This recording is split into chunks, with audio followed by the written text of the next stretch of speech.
I'm Kate Cagney, the director of ISR. So glad you have joined us for our conversation on the Berlin Philharmonic and what it might teach us about the arts, collective engagement, commitment, and a positive organizational culture. And before we hear from our panelists, I would like to acknowledge our ISR colleagues, Karen Schneider, Margaret Hudson, Lisa Holland, Sarah Kwiatek, for helping us shape our emerging collaboration with UMS and the Berlin Philharmonic. Yeah, let's clap for them. Yeah, good again. Karen and Margaret conducted in-depth interviews. We'll talk about this in part in your loft in Berlin last May, and much of what their work revealed will be highlighted in this conversation today. So what can we learn from the way orchestras organize themselves? This panel discussion will explore the way the Berlin Philharmonic's organization structure and approach result in extraordinary performances. And one of the things that I think is quite novel about this panel is that we are sort of combining insights from musicians and from the embeddedness in the organization with scholarly work that speaks to how a positive organization emerges and how we can make certain such organizations thrive. So I'm going to ask our panelists, Stefan, Gretchen, Matthew, Mark, to introduce themselves and to say a bit about their expertise before we turn to a set of questions. And then with approximately 15 minutes left in the hour, I'd love to turn to your questions. So, so please take some notes so that you can draw out our colleagues. So with that, Gretchen. All right. Well, can you hear me okay? It's lovely to be back at ISR. It's great to see a lot of familiar faces here too. So I'm a faculty member at the Ross School of Business, but maybe more importantly, I was married to Bob Shaney for 30 plus years. So many wonderful memories of being here in the wonderful community that you have. So I am part of a Center for Positive Organizations, and we really study organizations that we refer to as positively deviant. So sometimes the statisticians in the room will talk about like a normal curve, and you've got negative deviance on one side, you got kind of normal in the middle. We're studying those organizations that are on the positive tail, that are achieving high levels of success at the same time that they're building organizations that bring out the best in their people. And so we've been doing research for the last 25 years on this topic, and I'm excited as part of this conversation to share some of the research behind what makes organizations thrive. Great, thank you, Gretchen. Matthew. Thank you. Hi, everyone. Great to see you. Thank you so much for being here today, and thanks to my colleagues here and to Kate and everyone at ISR. So I'm Matthew VanBesien. I'm the president of the University Musical Society, or UMS, here at the University of Michigan. UMS, of course, is a 147-year-old performing arts presenter based here in Ann Arbor, affiliated with the university for all of those years. And we very proudly bring artists from musical organizations, dance, theater here to the campus, and some throughout Southeast Michigan. So I've been here for 8.5 years.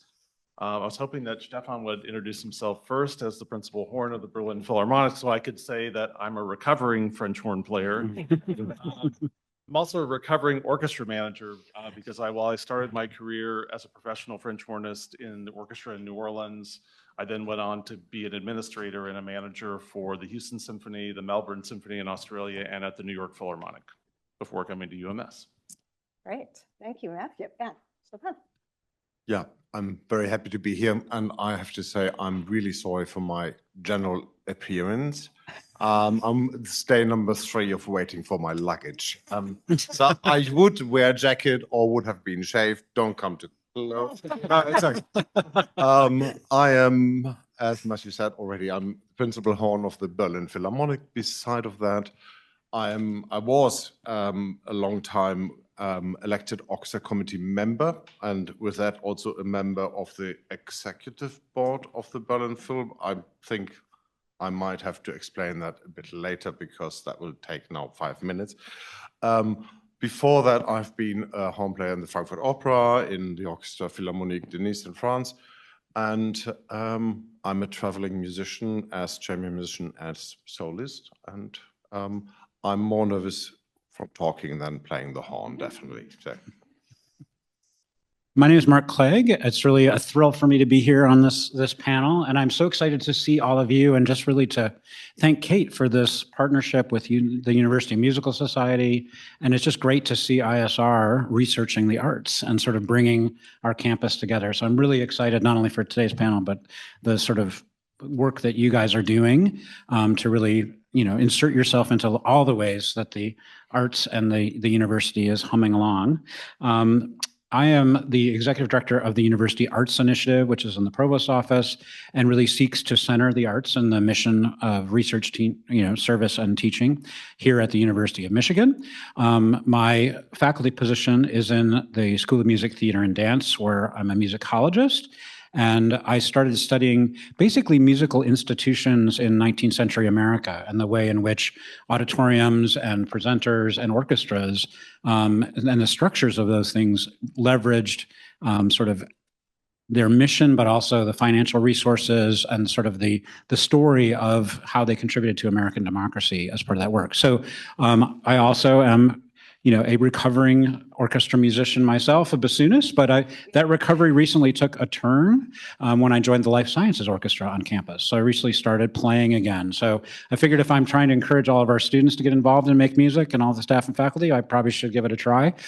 So I guess I have probably no chance of ever joining the Berlin Philharmonic, but I know and admire the work that this orchestra does. And we actually had the pleasure of hearing Stefan play principal horn in Mahler 9 in Berlin with UMS in the Philharmonie, their home hall.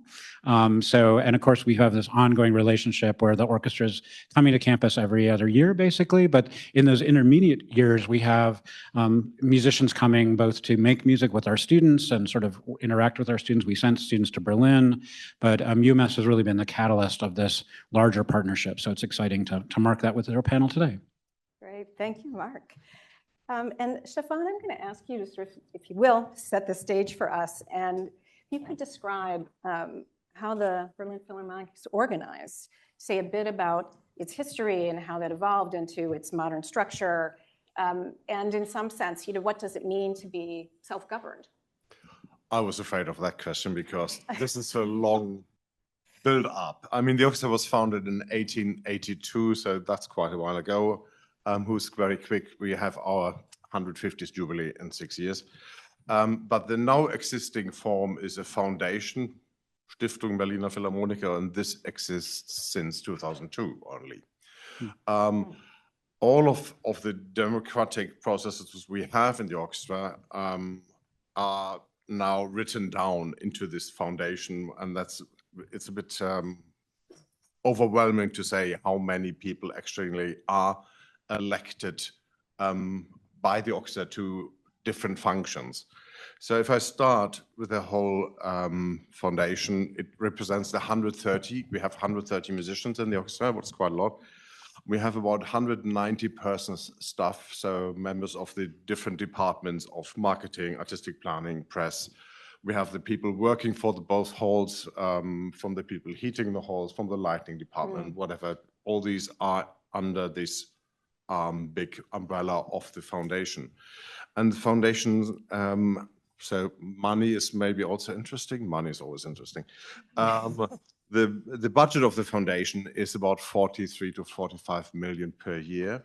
Of this money, 60% is actually gained by the orchestra with ticket sales, with touring, and with renting out the halls to other orchestras. Even if we don't, it's not our hall, but we have the right to rent it out. It's a bit complicated, as I said. The executive board of the orchestra, the head of the organization, consists of 4 votes. It's the chief conductor, it's the intendant, and what is a sort of a kind of general manager, and 2 votes from the orchestra. 1 vote from the orchestra committee and 1 vote from the media committee. These people are elected by the orchestra for each 3 years, and they represent the orchestra's opinion in all processes. So artistic planning, but also the planning about all the different departments in the foundation are always decided by this committee. The executive board is so. If there's a stress about voting because we have 4 votes, if it's 2 and 2, For artistic reasons, of course, the chief conductor has the saying. For budget reasons, the intendantin has the saying. Beside of this, we also have the Council of Five, another 5 elected members of orchestra that support these people. They don't get any money. The elected ones, the elected committee members, do get a little bit of money for this task. We have another 7 people in the personnel, what's it called, a personnel committee that is a sort of HR. They take care about all the well-being. We have 1 union representative that is also elected by the orchestra, but mainly the biggest thing is that the orchestra with 130 members meets 4 to 5 times and decides a lot. And this is, if this is deciding something, then nobody else can say this is not happening. Maybe the biggest difference to other orchestras is we don't have an orchestra manager. This is done also by the committee and by members of the sections. So the section votes for 1 person that says, I will take care that we have the right amount of players this week there. And so we don't have a manager, actually. So Matthew, love for you to come in. That was the short version of it. In terms of, those details, but this kind of key notion of the manager and sort of who gets the final say. And I remember from our interviews in May, it was sort of about the language of there would be no orchestra without the orchestra was the language that was used, signaling that it was really all-encompassing in terms of decision-making. Well, first, let me say that UMS has had the privilege of presenting the Berlin Philharmonic since the mid-50s, when the orchestra started touring the US again after the Second World War, and has had the opportunity many times in the past years, including in 2022 and 2024. And so as we were looking forward to future plans, we sort of went to Stefan and his colleagues and said, we'd really love to keep having you come and present you in concert, but we'd really like to understand a little bit more about how you work, because we knew that there were things that resembled a more cooperative model, more shared governance, and that the orchestra is actually really the entity that controls the path of the Berlin Philharmonic. And that's interesting for us on a bunch of different levels. Interesting because while there are models like it in the world, it feels quite unique. And we also feel that there's a direct relation and a correlation between the fact that they are one of the best orchestras in the world. We feel that they are. They will never say this, but we can say it. We think that they are actually the best at what they do in the world, but it's not just what they do, it's how they go about doing it. So that's also important to sort of state that we were interested in continuing to present them in concert, which is a great thrill and privilege to do, but we were also interested in opening, poking under the hood a little bit and understanding how they think about what they do and how there are systems to sustain that and guide that. So my own personal background, I had the privilege of being the administrative head for 3 orchestras, one in Houston, one in Melbourne, Australia, and I was president of the New York Philharmonic for 5 years. I think Kate's question was, how does one manage the New York Philharmonic? And I would say it's mostly unmanageable in a good way, but the big difference between an orchestra like the Berlin Philharmonic and most orchestras here in the United States is that orchestras here developed what would be described as a much more corporate set of, governance model, largely in the beginning of the 20th century. That also coincided with how orchestras get their funding, and that's primarily from donations. They do generate ticket sales, but usually the biggest amount of money that orchestras bring in every year is from contributions, and that's made possible because of the charitable deduction and the sort of philanthropic attitude here in the United States around the arts. So versus the kind of complex, wonderful ecosystem of governance at the Berlin Philharmonic, US orchestras have a governing fiduciary board, usually comprised of community individuals, philanthropists, corporate leaders. That is actually, from a governing standpoint, those are the leaders of an American orchestra. The president usually sits on that board. Sometimes there's other ex officio members, but from a governance standpoint, and even for UMS here at Michigan, the ultimate arbiters of where the orchestra goes, that's made by the board. The board employs two people at the New York Philharmonic. They employ the president or the CEO, and they employ the music director. And neither the president nor the music director report to one another. So that's both a wonderful thing and a complicated thing, because there's sort of this dotted line between those two figures. And then the staff and administration reports to the president, and technically the orchestra reports to the music director. So I think that the most important thing that we might tease out a little bit today in both structures is what happens explicitly, and then what happens sometimes more in an implicit way. Because I think there are the structures that are very explicit in terms of what happens, and then I think there's a nuance and sort of an informality sometimes in how things actually play out. And I think we know when it's healthy and things are really good and there's a really open lines of communication, that some of those rigid structures actually are slightly blurred. That was terrific. And I think that leads well to Mark's some comments and thinking about how this might have diverged, even if you think about context in the United States, this context for European orchestras. Why are we observing what we observe right now structurally?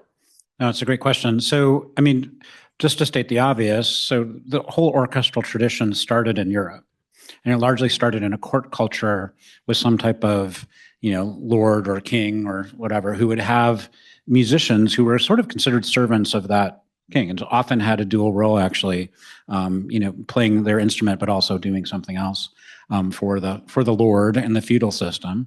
And that sort of comes into the 19th century and sort of the immigration of German musicians primarily to the United States with the Germania Orchestra, and also with a lot of individuals. And so there was a recreation of a sort of a new model, and that model was this cooperative or society model. So the New York Philharmonic, which was founded in 1842, is the oldest sort of surviving orchestra in the United States. And it's started out as a co-op.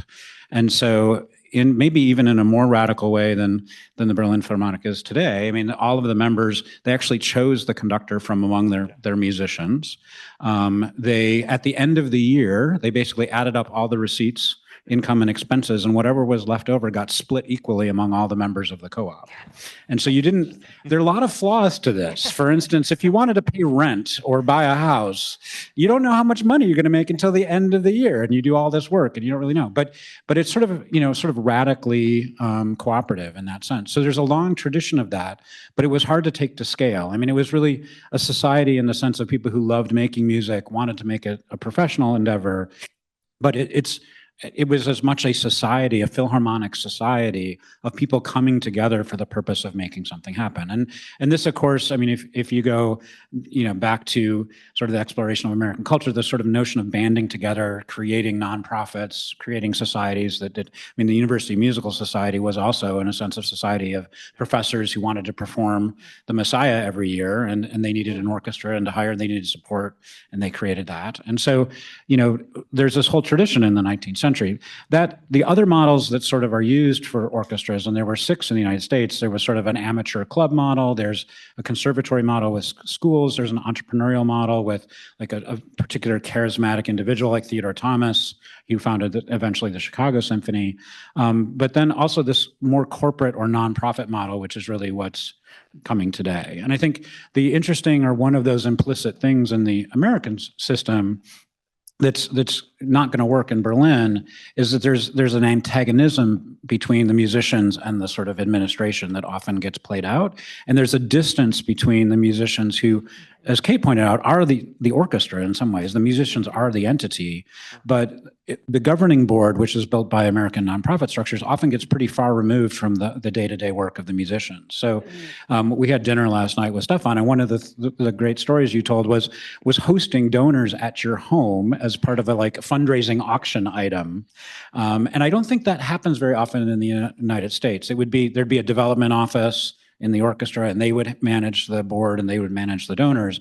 So one of the really interesting things about Berlin is this sort of the closeness that the musicians have to the decisions and the issues and sort of the threats and opportunities that are facing the organization, and they participate in that decision making, which, as Matthew said, our insight or curiosity is the incredible music making that we see on stage, the commitment of every player in the section, the fourth horn to sort of being, an owner of that musical experience, and the commitment that you see on the stage and the results you hear, is that reflected in the fact that the musicians also have a participatory role in the governance structure, that they're making decisions and they're aware of this larger context. They're not just sort of employees or cogs in a machine. Okay, and Gretchen, I'd love for you to comment on what that form of participation might mean and this governance structure in terms of the kind of organization that could emerge. And maybe if you could define and walk us through the notion of a positive organizational scholarship and sort of how that could be brought to bear and some of the notions that have been mentioned here.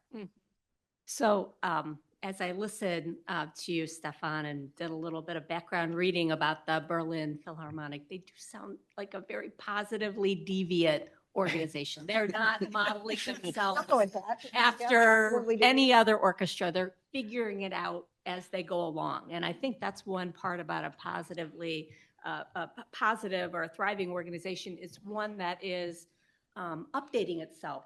Like the structure you talked about, came out in 2000 and something, when there was something before that clearly had to be updated as, the membership changed, the environment changed, and so forth. So positive organizations, one, are ones that are changing over time, not rigid, not staying stuck in a certain structure.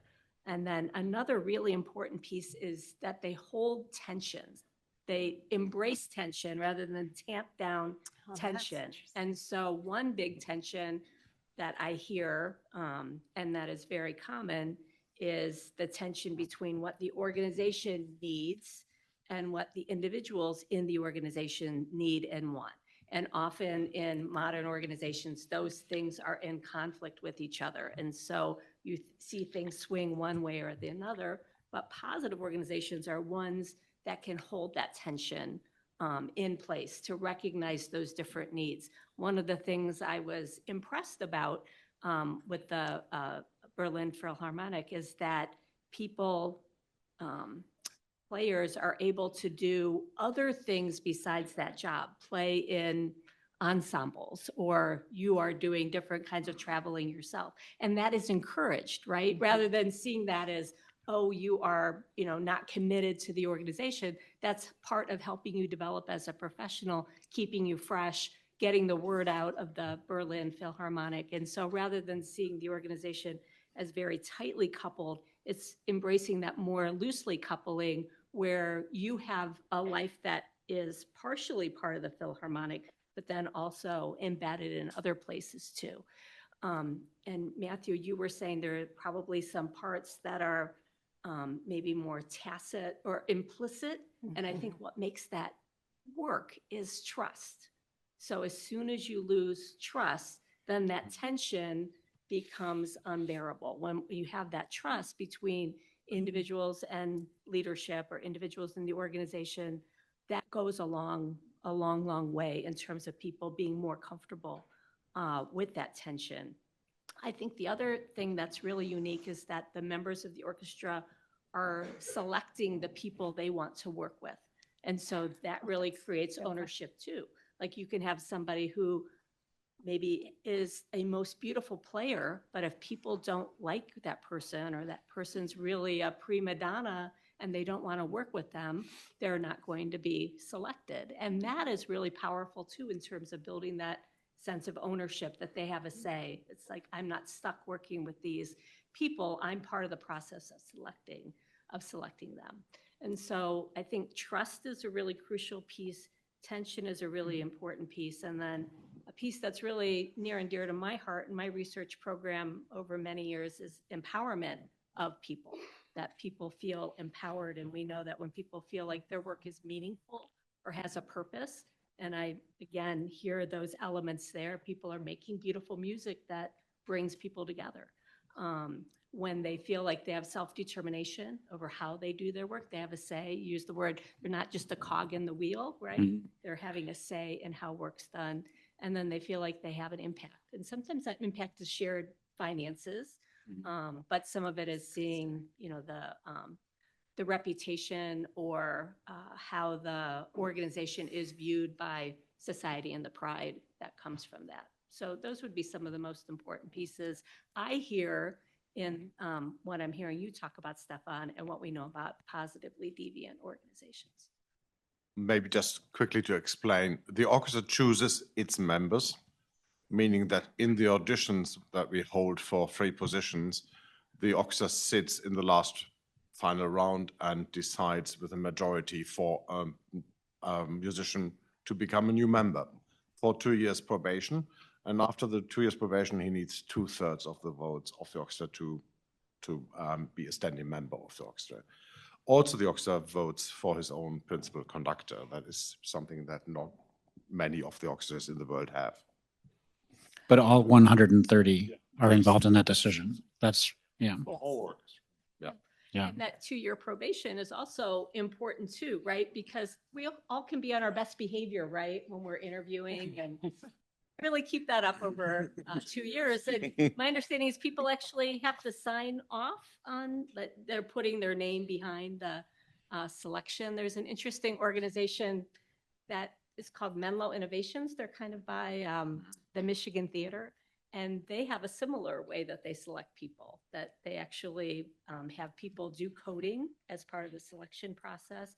And then they have them work side by side with current employees. And then employees have to sign off to say, this is somebody we'd actually want to hire. So I think one of the points that's so interesting, Gretchen, and what you've described is thinking about the emergence of trust. And is this probation period enough to assess whether one is trustworthy? And one of the notions that came up in our interviews in May was this idea that sort of being embedded in an orchestra from an early age actually teaches trust in some sense, because one has to trust someone to come in at the right moment. One has to be trustworthy in terms of showing up as one ought. And so one can sort of be schooled in trust and then therefore be able to assess it more effectively. I just wonder if you could comment on that. Yeah, I think there might be also like a misunderstanding. We don't only pick the easy ones. I think you were talking about tensions and things like this. We like the tension. We like the discussion, but we also like musical tension. Yeah. So if someone like only tries to imitate you by sitting beside you, it's not enough. It's the personality we want. We want different personalities. And that's something like, if you don't have enough of that personality, that's maybe also like as bad as having maybe too much. Because the orchestra is only working as an orchestra if everybody somehow sets in, but also helps the whole thing to lift up. And I think this is when you said also about the trust of the members, for example, into the elected representatives. We have quite a fluctuation in that, because no one wants to be that for longer than usually 5 or 6 years, because it's a lot of work beside, and you don't get paid a lot. Yeah. And so there's always a fluctuation, and the people can always go and come and ask their colleagues about problems. Why don't we fly to Japan more often? Or why don't we go to China? Or why don't we go to Ann Arbor next year, for example? All these questions can be put to a colleague. They don't have to be, they don't sit there and you have to wait until you can talk to a general manager or the head of artistic planning or things like this. So everything can be answered in the orchestra. For example, I was talking about the orchestra meetings. If you have a request to the orchestra, you just need to have 10 people to sign request, and then that will be dealt in the Orchesterversammlung, in the meeting of the orchestra, things like this. So it's very basic. Most of the things are very easy, but they are very close to you, and you understand the problems of orchestra managing more as a member. Yeah, I think the idea that those people are elected to short terms where they then go back to being a regular member of the orchestra, that's really powerful too. Yeah, it's because- only 3-year Yeah, terms. 3 Yes. Yeah. terms. So you build up some capability in that role, and then you're back as a regular member, and you have that insight of how difficult it is to be in that role. And you don't have people hoarding power or necessarily taking on those roles because they're the stepping stone for, something even more. It's maybe a responsibility that the expectation is somebody has to step up to do that every 3 years. Yes. It's like going back to the faculty in some way, right? So it is a date, right, that you, maintain that embeddedness. Matthew, did you want to comment on? No, I think that, we're talking about trust. I think that that's a huge, it's not about never having disagreement. I think that actually the structure is made in Berlin to, in fact, lean into those disagreements and that tension. And I think that's what I would say, having experienced the US orchestra scene, there's tension, all right. I can guarantee you that. And can be a very adversarial labor management relationship, regardless of whether there's a collective bargaining agreement and a negotiation involved. But there aren't as many good structures as orchestras need to actually lean into that tension and actually talk about the issues. So I think when you lead an orchestra here in the US, if you can find the time and the bandwidth to do it, really involving players in decisions as much as you can is a smart thing to do, but the structure is not necessarily set up to do it very well. So you're having to sort of improvise, you're having to lean on whatever, again, explicit structures are there, and then try to find some implicit ways to really get their input. And one example I'll bring is that when I worked at the New York Philharmonic, we decided to embark on a whole relationship in Shanghai in China to not just bring the orchestra there on tour, but to help create an orchestra training academy as part of what Shanghai was trying to do in terms of training young orchestral players. And it was really challenging to try to talk to the orchestra about wanting to do this. And in the end, it really was formed directly by decisions with the orchestra. They actually kind of helped create the structure and the way in which we are going to do it. And it took a long time to sort of get it up and running, but it was much healthier in the end, because when the players finally went and started doing this work, they said, yes, this is what we thought it could be. We know why we're here. But the structure is not really in place. Whereas I guess in Berlin, if you wanted to do a project like that, it would start with the orchestra itself. The orchestra would sit down and say, is this something that we want to do? And then they would discuss how it was done. Whereas this kind of came really from the board to the rest of the organization in New York. Maybe let me quickly talk about money again. Because I think it's quite important that I have a story that when our new concertmaster, not at new anymore, Daishin Kashimoto, won his position, he said to his wife, I think I'm going to be rich soon. He will not.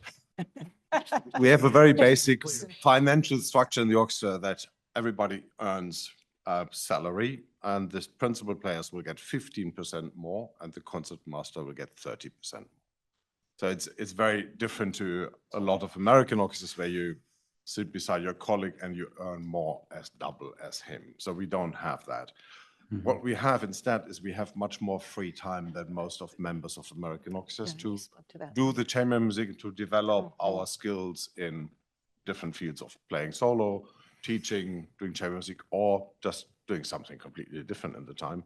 But sort of like, it becomes a nice give and take, but it's not about the money. Another kind of benefit to have that, to do some other things. And it's transparent. Right. The orchestra Yes, knows that's that a key everyone element. and their colleagues know what those ground rules are, whereas there's far, far less transparency in many orchestras as to who's making what. They might be able to figure it out from an orchestra's 990 on ProPublica, but it's usually a fairly well-kept secret. And I think that, again, when you talk about things that either engender or detract from trust, I think that is one of them. And I think that their transparency of how they structure salaries is super important. And is that unique among orchestras in Germany? The amount of free time you have? Because there's 130 members, But probably on any given time on stage, there's what, 80, 90, maybe 100 Yeah. for a Mahler symphony, but Yeah, between 40 and 120. Yeah. Yeah. Very seldom 130 because we have like two principal horns, two principal trumpets. Mhm. We actually don't have to play together so much. So it is, we play, the orchestra plays about 130 to 135 concerts a year, what's quite a lot. But we have this subscription series, what is every week, one program 3 times. That adds up to 95, between 92 and 97, depends on the year and the calendar. And the touring concerts, what also gives a lot of money to the orchestra. And of course, then you have a lot of free time, and it's even if we have a lot of wind players, we have, in relation to most American orchestras, many more string players. So they can rotate much more, and they have also the freedom to do their projects. Mhm. Gretchen, you were gonna. I wanted to build on something Matthew was saying about where new ideas come from. And that's a pretty big burden for leaders and organizations to be the ones to come up with the new ideas and big initiatives. And so to have a system in place where those ideas bubble up from the employees, from the people in the organization is wonderful. It takes a burden off leadership. But it also builds more commitment, right? That people are then behind it's not Matthew's idea, it's our idea, and that goes a long way. There's an interesting organization, you might have heard of it, here in Ann Arbor called Zingerman's Community of Businesses. And whenever they're going to start up a new business, that idea comes from a current employee. So the coffee company, the candy company, the Roadhouse, Cordman Farms, those were all ideas that came from employees. And of course, they had to go through a vetting process and so forth. But because they were ideas that came from the people, the organization, I think, has been able to be more successful because it's not Ari having to think of what the next big business idea is. It's the people that are coming up with it. So some sprinkles of it here in Ann Arbor, I think, has some commonalities to what you're doing here in Berlin. But your mention of Zingerman's makes me makes me think about how some of what we're discussing today is generalizable to other organizations. And so the historian Hannah Gray mentioned this weekend, how is an orchestra different than a football team, which I thought was relevant, right, for this place in this room. How is it different than your research collaborators in a research, right, endeavor? How do we create trust and solidarity? Are there healthy tensions? How do we make sure that creativity is embraced and emerges from the ground up, and that those ideas, right, are engaged with, are interrogated? We decide to follow through with those suggestions. So how do we create that kind of energy? And it does seem relevant for lots of different kinds of organizations that hope to be like the Berlin Phil in many ways. So I'd love to ask Stefan to talk a little, slightly self-serving question with UMS, but so he mentioned how orchestra musicians are appointed, but they also have as part of their overall organization something called the Karajan Academy. And could I ask you to talk a little bit about that and how it relates to who comes into the orchestra into permanent positions? Yeah, that's a very interesting question. We have the Karajan Academy, named after Herbert von Karajan, who had actually the idea of the academy more than 60 years ago. And at the time, he was gathering all big German companies to donate money for that. So this organization is totally out of the Berlin Philharmonic organization, except of the players play with us and get lessons from our members. They get a scholarship. At the moment, I think we have about usually between 34 and 37 students. It's not very big, but it's quite an elite program. So you have to do the audition also in front of the sections where you want to play in. It's a paid academy, so people get money. For this money, they have to play up to 75 rehearsals or concerts in the year. That's about a week per month, I can say. They get paid about, I think, 1,050 euros or 1,100. I'm not sure at the moment where they are.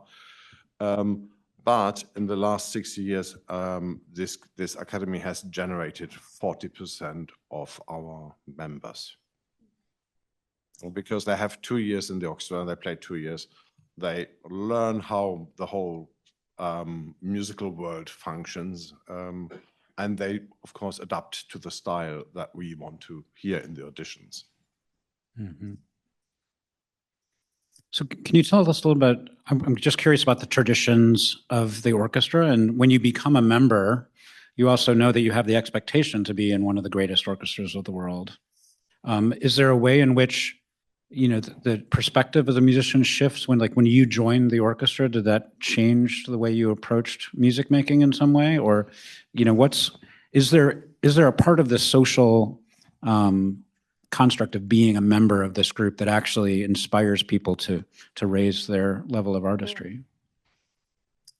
Yeah, that's a complex question. 2 years probation is a long time. It feels like a very long time when you're 2 years there. Now looking back until, you know, how long do you need to really reach the level you think would be sufficient for yourself to be in that orchestra? Took a longer time for me, or for most of the members. It's like you never stop learning with the colleagues, what is a really nice thing. And of course, you will be approached by colleagues to do chamber music. They are on a level that is super high in quality of playing, but also in music making. So this takes you, of course, then over the decades, even to levels that you have not had before, I think. But if I see the quality of musicians be higher now, I'm like, I would not get my position again. But sort of, I hope that they still have that feeling that over years, you become a better musician and a better orchestra player over the years, definitely. I was just going to respond, Kate, to your question about generalizability. My hunch is most sports teams are more like the military model, you know, strong coach selects the coaches and the coach. You know, I'm not an expert in every football team, but my sense is that the general model. I think in terms of generalizability, I've mentioned a few organizations that kind of work in this mode.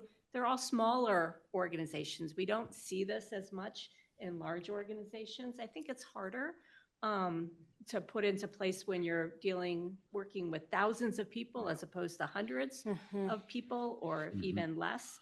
And I think we see bits and pieces of it in large organizations. If you think about the culture, the pay, the staffing, selection part, the culture, you know, each of those needs to reinforce what this model is. And it's hard to get all of those pieces together in a large organization. That doesn't mean we shouldn't aspire to it. Right. And we have to start someplace and get the ball running. I think universities have some aspects of this in terms of the way that faculty are involved and the way that, you know, people as professionals, we expect them to come with ideas.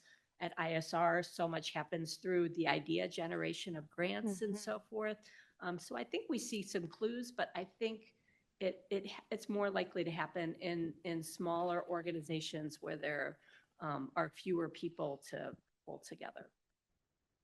Yeah, I love that comparison to the university in part because, you know, we all have autonomy to try to develop projects. We're all trying to grow. We're part of this larger mission, not only training students, but training ourselves and growing ourselves. And I think one of the challenges, you know, that I have with the groups I work with is how to tap into people's passion in ways that still sort of goes along in a direction that contributes to the larger goals.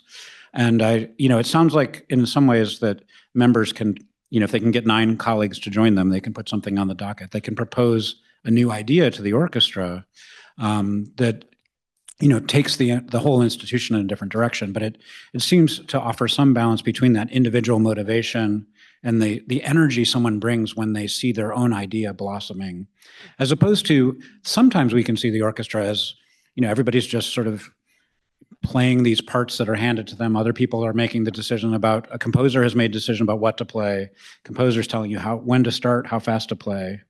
And you're of course building, some of that individual interpretation to your line, but it seems like the Berlin has found a way to tap into the passion of individuals that still contributes to the success of the whole. I think I can give you one example that we just changed our chamber music series. We have a chamber music series of the orchestra, and usually we have a head of planning, and that approached like different chamber music groups of the orchestra or individuals, and was saying like, "Oh, do you have an idea? We have this and this." We recently changed that system. We said like, okay, we have a theme for the season for the chamber music, and everybody can apply with the program and say like, I want to make a program with my colleague this and this and this, and we want to play something fitting to that program. And it's then the committee of the orchestra and the committee of 5 deciding actually which program to take. Of course, that takes it, that we're talking about tension again. There might be tensions, but also like, and you have to sit there with the program and say like, when did they last play? What did they play? Is that program really interesting? You have to make decisions over your colleagues, what not all of them really love, but I mean, they can also be elected and they can choose what they want to say. It's very personal, it's very close, of course, and sometimes the tension we have are there to create something better. Yeah, and that reminds me, one thing I want to emphasize is that positive organizations aren't where people are just nice to each other, right? They have to give hard feedback. They have to be honest. They're still German. And I hope when they reject ideas, they explain the why behind it, because of course that builds trust too. Yes. People understand. Yes. It's not just somebody was the favorite, or they are getting repeated, advantage, but to explain the why behind it goes a long way. Can you share, Stefan, like a story of conflict or disagreement, and how does that play out in the orchestra? You don't talk about it publicly as one reason I'm going to. Yeah. I mean, there is sometimes conflicts between musicians in the orchestra, of course, like disagreement of where do I have to play 4 weeks in a row if my colleague is away so long and things like this. And then we try to sit together with these members and say like, listen, either you come up with a solution or we decide as members of the elected committee. And usually they came up with solutions because nobody wanted to be restricted by someone who's elected of the orchestra with your decision making. And then it's like, okay, you have to understand, maybe due to age and health things, he does not want to play 4 weeks in a row. I just said a drastic example.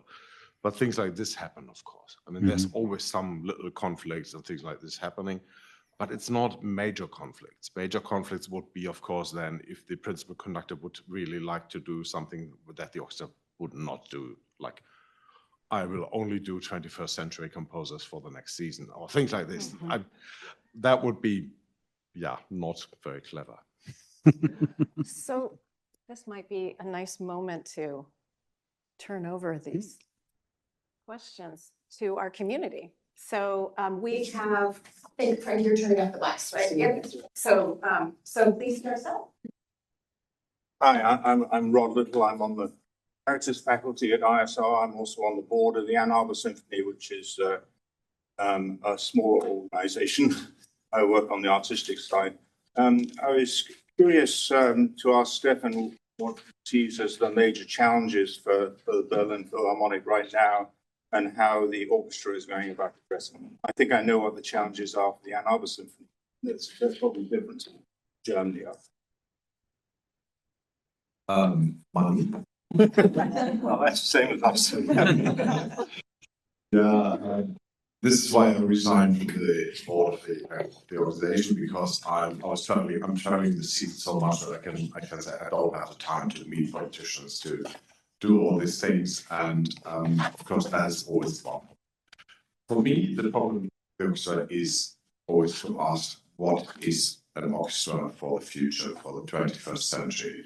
Where is the audience? What does the audience want? Where do we where is this path going with a monster of 130 musicians, being in a way flexible and see what people want, what does the world want, the culture is something that we all enjoy, but nobody wants to really like pay so much for it. So we have to offer it on a low scale. Money for people. We have to do more educational work than we did 20 years ago, because musical education and arts education in schools is getting less and less, what is very sad. So there is a lot of money going into that, a lot of ideas and a lot of energy also of the musicians. I think this is the task we have. Is there an orchestra of this scale still? Is that form inexistent in 50 years? And always offering something new is, yeah, it's not easy. Is it still relatively stable, or are they going down? Oh, yeah, we had recently. We had these budget cuts in Berlin for all cultural institutions from 12 to 15%. That's a lot because we don't have a lot of money that we put on the side. So we did raise ticket prices, but only for the higher ticket prices. We try to keep a balance of people still can enjoy us for 25 euros. But it's getting really like, it's getting more difficult to find more money. We can't play more concerts. We are at the, at the edge of playing weeks and concerts. So it's hard to get more than 60% of the income of the orchestra like by this.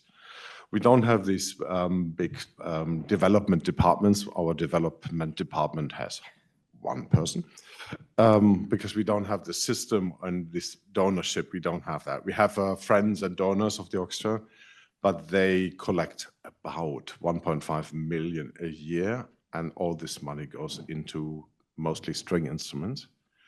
Because I mean, if there's any string players, you will know that the prices for the string instruments raised so much in the last decades that you can decide to buy a house or you buy a violin. And so this organization buys mostly instruments for the orchestra for the future generations, things like this.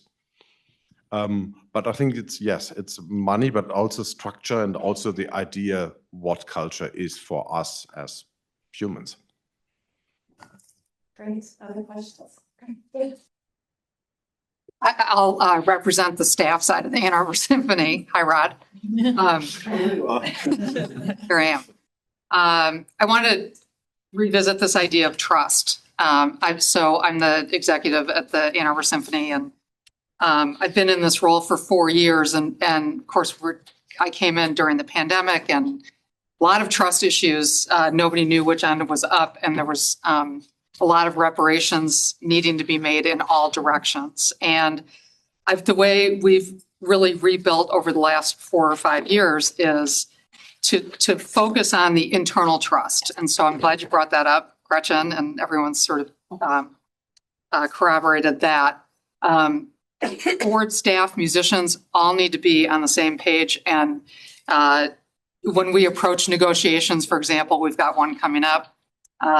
I always say we're not the UAW and General Motors, right? Let's realize we are family here and we coexist, and we need to coexist peacefully and in harmony, no pun intended. Because if we don't do that, we can't expand that to our cultural partners. Arts Initiative, UMS, of course, and then all of the other orchestras throughout Michigan. We like to say in Michigan, I'm not sure if it's myth or fact, that we have more orchestras per capita in the state than any other state in the union. But we have a lot of colleagues, and it leads me to a question, but I'll finish that comment up, which is if we don't trust here and then trust in the larger circle, we can't ever deliver on the public trust, right? We can't give our audiences and our communities a trustworthy product and a genuinely authentic and meaningful product that impacts and changes lives. So I'm a firm believer. I'm glad you brought that up. But my question is this to you, Stefan, and that is one of the partnerships that we've really worked hard to nurture is with the Detroit Symphony, which is, 40 miles down the road. and they're significantly larger orchestra. But we've partnered across lines through artistic collaborations and also trying to get our staffs connected. We share a lot of musicians, and that's worked really well. It's almost as if, you know, they've sort of taken us under their arm and helped show us the way in a way. And I wonder if you do that in Germany. We don't do that with professional orchestras because we have 7 professional orchestras in Berlin. We have 3 opera houses. We have the Radio Symphony. We have the Radio Symphony from the East, the Deutsche Symphonieorchester. So it's like, yes, everybody has, and of course the Berliner Symphonieorchester, but it's now Konzerthaus Orchestra, and everybody has his audience. So that's would be very complicated. But what we do, we have a partnership with the Bundesjugendorchester. So that's the German youth orchestra. And they are the youth orchestra that is only up to studying. So they are between 13 and 19. And we try to help them. We help them by coaching. We have them in the Philharmonic. They don't have to pay for the Philharmonic, things like this. And I think basically what we have in Berlin is so many musicians that I think we don't have an overview of what's going on. Sometimes it happens that even like we have programmed Mahler's Second Symphony, and 2 weeks later, one of the other orchestras plays it in the Philharmonic. But we have luckily so much audience, or like every orchestra has his audience, and some also like to compare. So that's actually not too bad to sometimes have these accumulations of things. Great, another question.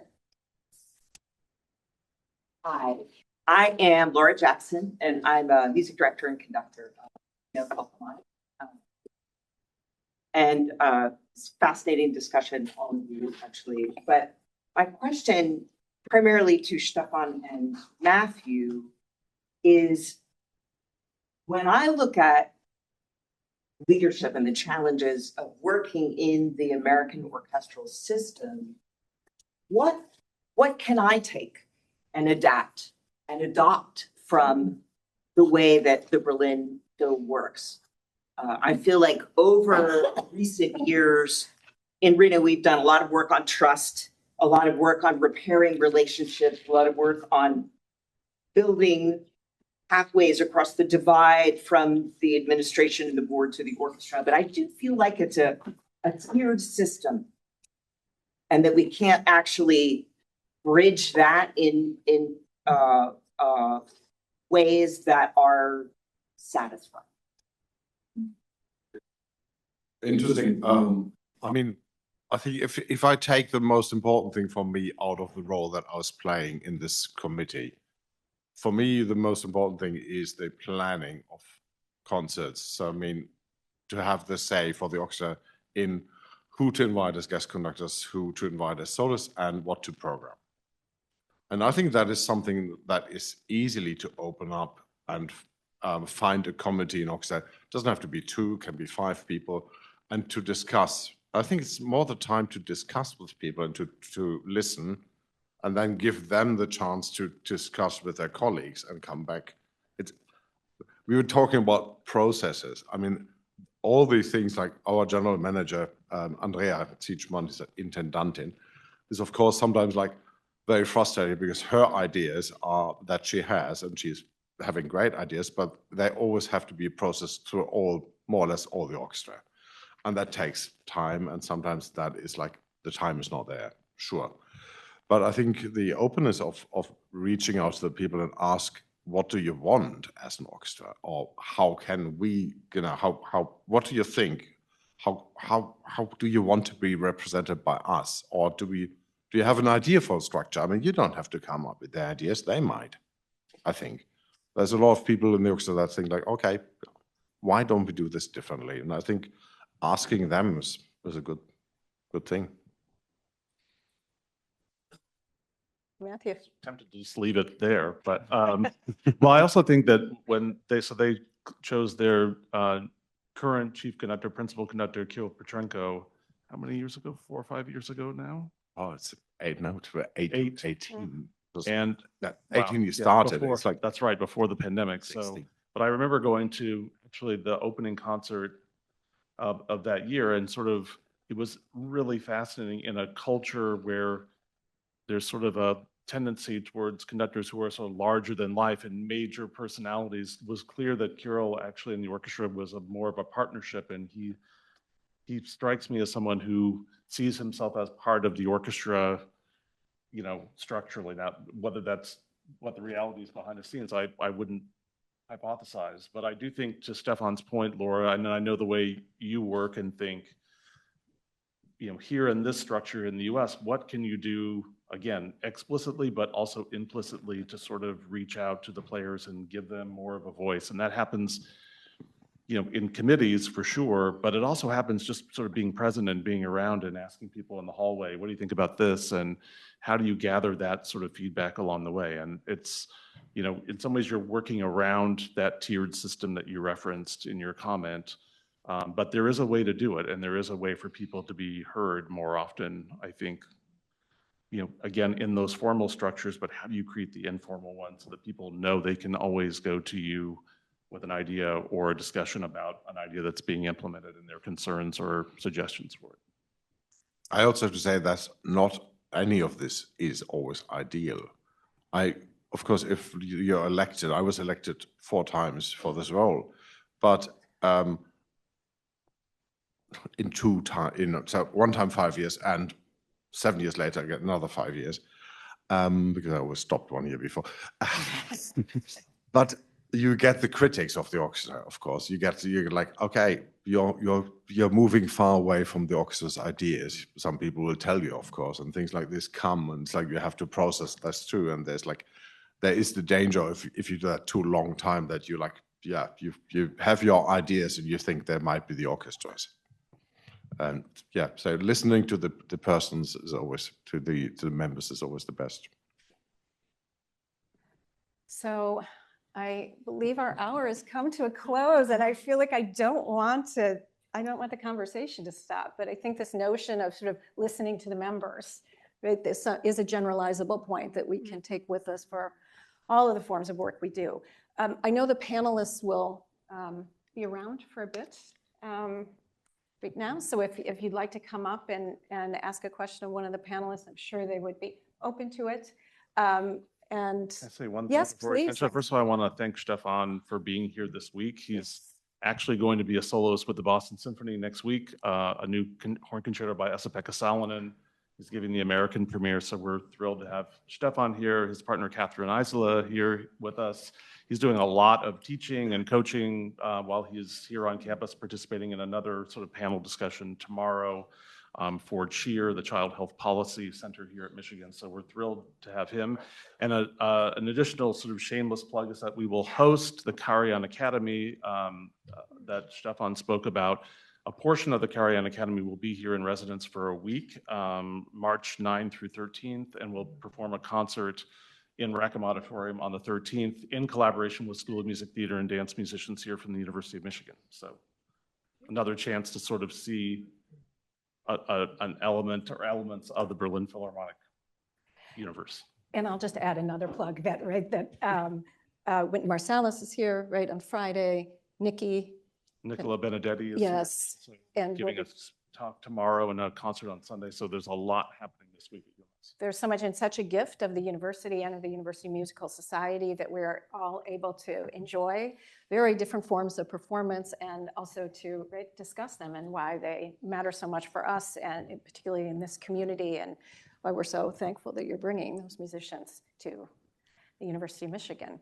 So with that, please join me in thanking our panel